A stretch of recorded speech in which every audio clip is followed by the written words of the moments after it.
Hello guys, आप सबको पता है कि शेक्सपियर इतनी ज़बरदस्त नॉवेल्स, प्ले, ड्रामा या फिर ट्रेजेडी और कॉमेडी इतनी अच्छी लिखते हैं ना कि बॉलीवुड की फिल्में भी उनके सामने टक्कर नहीं ले सकती। तो उनकी ऐसी ही एक ज़बरदस्त प्ले है ओथेलो, ट्रेजेडी है वैसे तो इसी ओथेलो के बारे में आज हम डिस्कस करेंगे। तो सबसे पहले हम जान लेंगे कि कौन कौन से कैरेक्टर हैं।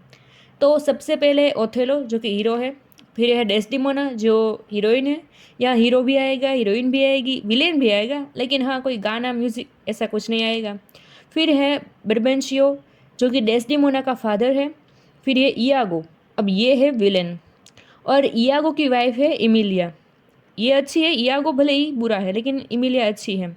फिर है केशियो, ये एक ईमानदार और काफ़ी अच्छा नेचर वाला सैनिक है। और एक है मोंटेनो जो कि साइप्रस नाम की एक जगह है, उसका गवर्नर है। अब प्ले की शुरुआत करते हैं। इस प्ले ओथेलो की शुरुआत होती है एक गली से, जहाँ दो इंसान बातें कर रहे हैं आपस में। एक का नाम है इयागो और दूसरे का नाम है रोड्रिगो।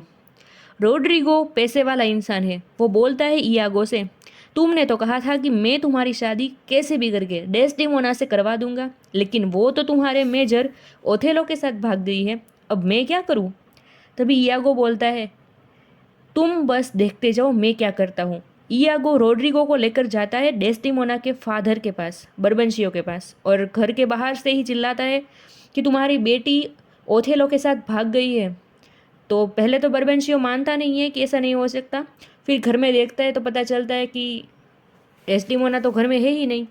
अब बर्बनशियो तो लाल पीला मुंह लेकर जाता है ओथेलो के पास, ओथेलो को पकड़ लेता है। फिर ओथेलो को पकड़कर ड्यूप से कहता है कि मेरी मदद करो, ओथेलो ने मेरी बेटी पर ब्लैक मैजिक करके बहका दिया है उसे। तभी ओथेलो कहता है कि आप ऐसा सोच रहे हो ना, ऐसा कुछ नहीं है, आपकी बेटी भी मुझसे प्यार करती है। तो ड्यूप बर्बनशियो को मनवाने के लिए दोनों की शादी करवा देता है। फिर कहता है कि आप जो कुछ भी हो अब ये मान लीजिए, ये शादी कबूल कर लीजिए। अब ये मैटर यहीं ख़त्म ही हो जाता है। लेकिन ड्यूब है वो ओथेलो को फिर कहता है कि हमारे नज़दीक के यहाँ साइप्रस नाम की जगह है, वहाँ तुर्क के लोग हैं, वो हमला करने वाले हैं, तो तुम्हें वहाँ जाना होगा। ड्यूब कहता है कि तुम डेस्टिमोना को साथ ले जा सकते हो, मुझे इसमें कोई एतराज़ नहीं है। अब डेस्डिमोना, ओथेलो और वो विलेन इयागो के साथ रोड्रिगो, ये चारों के चारों शिप में बैठकर साइप्रस के लिए निकल जाते हैं। जैसे ही साइप्रस पहुंचते हैं तो वहाँ के गवर्नर मोंटेनो ने वेलकम किया और कहा कि तुर्क के जो लोग थे ना, हमला करने वाले थे, वो अब नहीं आएंगे। मुझे ऐसा लगता है बिकॉज़ यहाँ साइप्रस में भी तूफ़ान चल रहा है, तूफ़ान का माहौल है, तो वो नहीं आ सकते, आप भी लौट जाइए। चारों के चारों फिर अपने देश आ जाते हैं और ड्यूब कहता है कि हमला ना होने की खुशी में जश्न मनाओ। अब ओथेलो थोड़ी देर के बाद सोने के लिए चले जाता है। फिर वो साथ साथ अपने एक वफादार सैनिक केशियो को कह के जाता है कि तुम है, ये सभी जश्न हो रहा है उसमें कंट्रोल रखना है, कि ध्यान रखना है कोई ज़्यादा शराब ना पी ले, शोर शराबा ना हो जाए। तो केशियो कहता है कोई बात नहीं, आप शांति से सो जाओ। दोस्तों ये केशियो बड़े अच्छे स्वभाव का है, सैनिक है, जाबाज है, इसलिए ओथेलो ने इसे लेफ्टिनेंट बना दिया था। अब ये बात उसी सेना के सैनिक इयागो से सहन नहीं हुई। प्लस डेस्डिमोना की शादी भी तो अपने दोस्त रोड्रिगो से करवाना चाहता था, लेकिन वो तो ओथेलो के साथ भाग गई। और ओथेलो भी इतना अच्छा था कि केशियो डेस्डिमोना के साथ काफ़ी हंसी मजाक करता था, लेकिन ओथेलो को कभी भी जेलियसी नहीं हुई थी, वो कभी भी बुरा नहीं लगाता था। तो इयागो कैसे भी करके केशियो को लेफ्टिनेंट पद से हटाना चाहता था, इसलिए जश्न में उसने केशियो को ज़्यादा पिला दी और केशियो की लड़ाई करवा दी किसी से। ये शोर शराबा सुनकर ओथेलो रूम से बाहर आया और केशियो को ये सब करते हुए देखकर उसे उसी पल लेफ्टिनेंट पद से हटा दिया। फिर वो केशियो ने माफ़ी मांगी, लेकिन ओथेलो नहीं माना। अब इयागो ठहरा शकुनी मामा का दूसरा अवतार। इयागो डेस्टिमोना से जाकर कहता है कि आप कुछ कीजिए, केशियो के साथ कितना बुरा हुआ कल रात, आप ओथेलो को समझाइए कि वो बेचारे को माफ़ कर दे। अब देखिए दोस्तों, सवाल ये है इयागो को ये सब करके क्या मिलने वाला था? इयागो आखिर चाहता क्या था? आखिर ये सब क्या हो रहा है, ये सब पता चलेगा अब आपको। डेस्डिमोना जाती है ओथेलो के पास और कैसे भी करके ओथेलो को मनवा लेती है और कहती है कि जो भी हुआ भूल जाइए, केसियो को लेफ्टिनेंट का पद वापस दिलवा दीजिए। दोस्तों वैसे तो केशियो के साथ अच्छा हुआ ऐसा सोच रहे होगे आप, बट अच्छा नहीं हुआ है।